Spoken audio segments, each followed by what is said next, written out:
I have 4 rules for us as we begin today's lesson.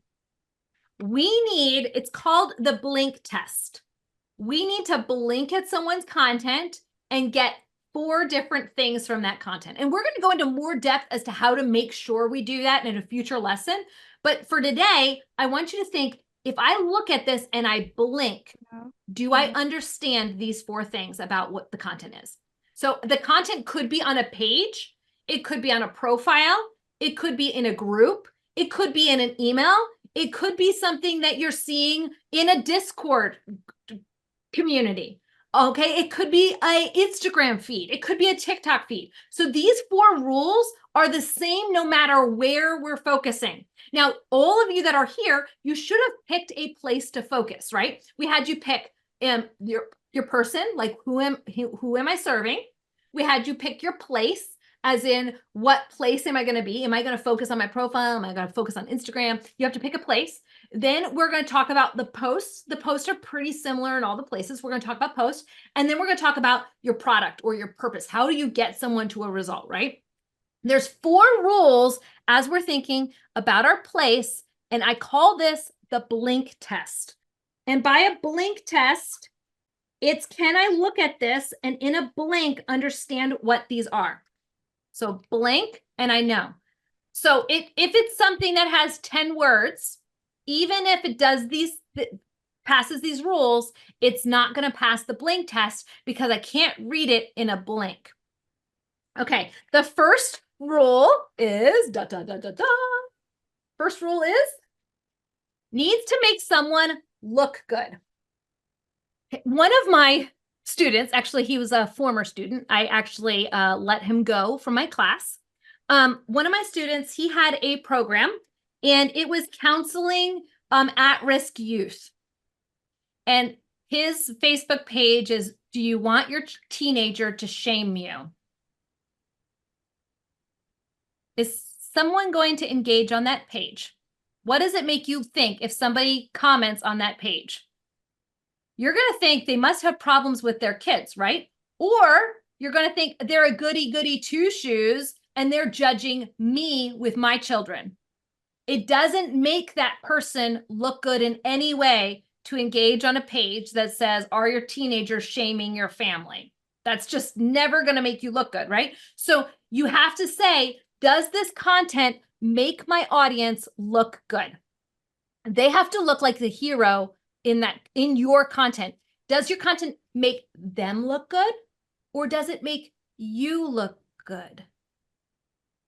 If your content is primarily making you look good, you should be incidental, okay?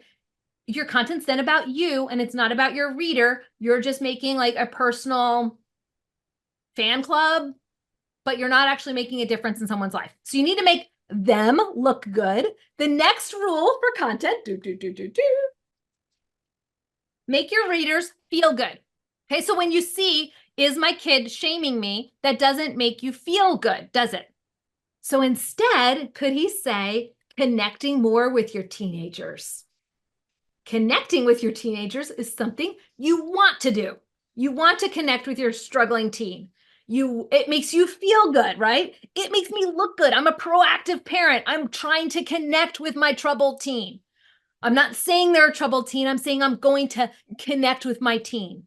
I'm connecting with them. I'm looking good. I'm making my customers feel good and make life good. So we want to actually make an impact in their lives. I have a cat audience.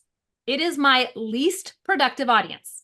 Well, first off, I made it as a joke, but I make very little money off of that audience, even though it has like 250,000 people.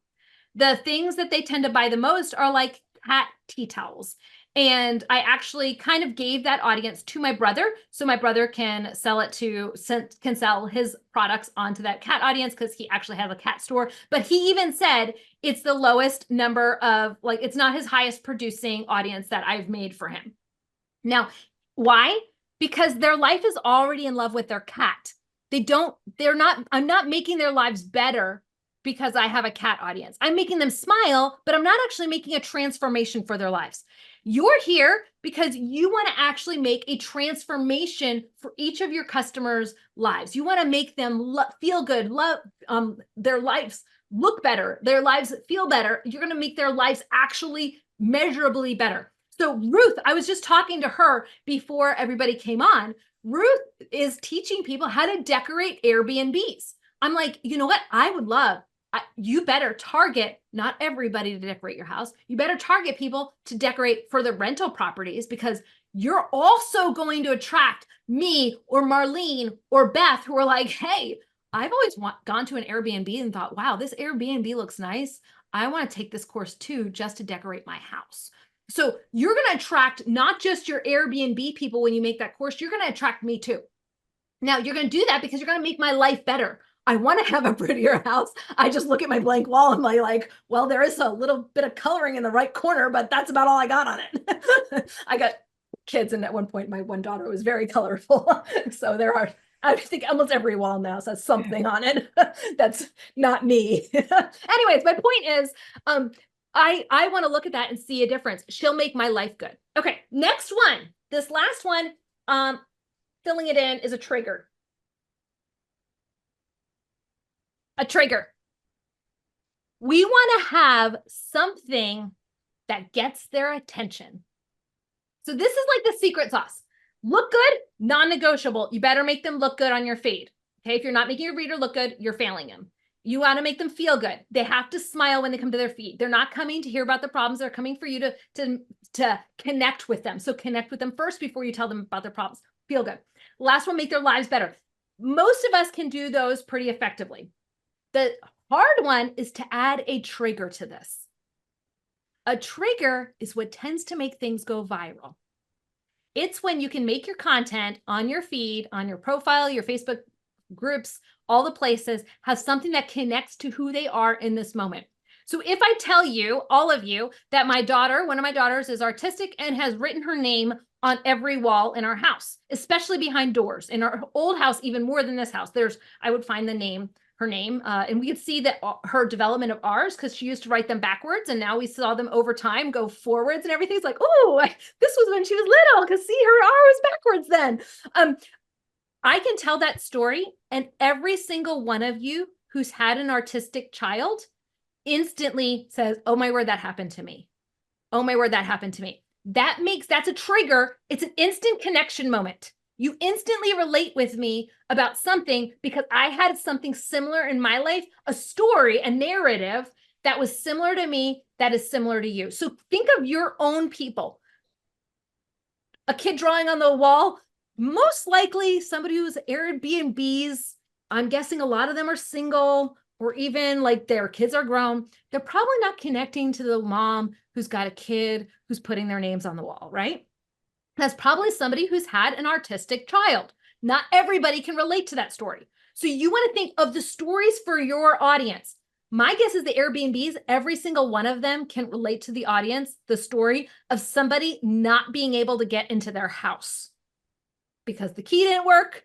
It is the key. Like, I don't understand it. You just put the key in the lock and you turn it. Like every single one of them, no matter whether it's a key lock, a padlock, whatever it is, they all have had the story of somebody unable to get into the property. Oh, you're trying the neighbor's house. Well, no joke, it doesn't work there. So every single one of us has had that story if they're an Airbnb owner. So you want to think, what is the story, those triggers that they have in their life that I can put into my profile, my page, my group, my Instagram feed, all of the places where I am showing up. And remember, guys, you don't have to show up in all the places. You show up one place.